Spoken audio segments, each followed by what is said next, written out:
خواتین و حضرات، استاد محترم پروفیسر احمد رفیق اختر سے پوچھے جانے والے سوالات اس ویڈیو کا حصہ ہیں۔ استاد سے پوچھے جانے والے سوالات یہ ہیں کہ عبادت جو ہے یہ خالصتاً اللہ کے لیے ہوتی ہے اور لوگوں کو دکھانے کے لیے نہیں، جبکہ بہت سی خواتین اور نوجوان مرد حضرات ساروں کے ہاتھوں میں تسبیحاں نظر آتی ہیں، کیا یہ دکھاوا نہیں؟ کیا آپ تسبیح چھپا کر کرتے تھے؟ آپ کی تسبیح نہ چھپانے کی وجہ کیا تھی؟ کیا ہمیں بھی تسبیح چھپا کر کرنی چاہیے؟ کیا تسبیح چھپا کر کرنا افضل ہے؟ اسلام میں بدگمانی کی کیا سزا ہے؟ تسبیحات سے جڑے باقی سوالات پر مبنی ویڈیوز کے لنک اس ویڈیو کی ڈسکرپشن میں موجود ہیں، جہاں سے آپ ان تک رسائی حاصل کر سکتے ہیں۔ اتفاق یہ ہوا کہ میں لاہور میں سفر کر رہا تھا تو تسبیح میرے ہاتھ میں تھی، اور پھر میں نے اس خیال سے اسے چھپایا کہ لوگ کیا کہیں گے کہ میں شو مار رہا ہوں، نمائش کر رہا ہوں، تو میں نے تسبیح چھپا لی۔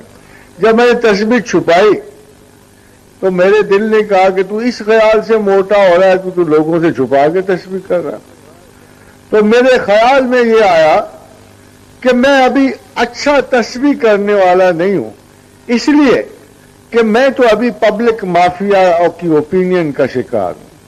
میں تو اب بھی دیکھتا ہوں کہ فلاں کیا کہے گا اور کیا نہیں کرے گا، اس کی کیا رائے ہوگی، یہ کیا کہے گا، یہ کیوں تسبیح کر رہا ہے، وہ کیوں کرے گا۔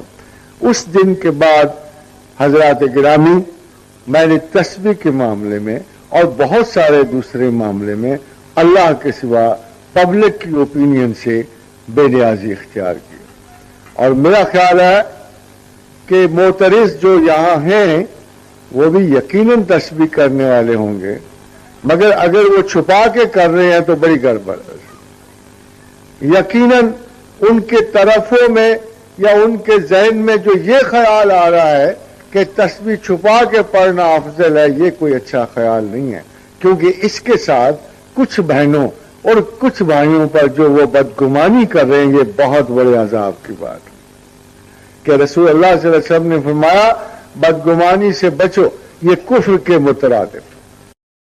آف دا ریکارڈ چینل کو بنانے کا مقصد بھی یہی تھا کہ استاد محترم پروفیسر احمد رفیق اختر کے لیکچرز کو ود ریفرنسز آپ تک پہنچایا جائے تاکہ آپ کو سمجھنے میں آسانی ہو۔ اس ویڈیو میں اس ایڈیشن کے بارے میں اپنا فیڈ بیک ہمیں ضرور دیجیے گا، اور اس چینل کو آپ سبسکرائب ضرور کریں تاکہ آنے والی ایسی ساری ویڈیوز آپ تک بر وقت پہنچتی رہیں۔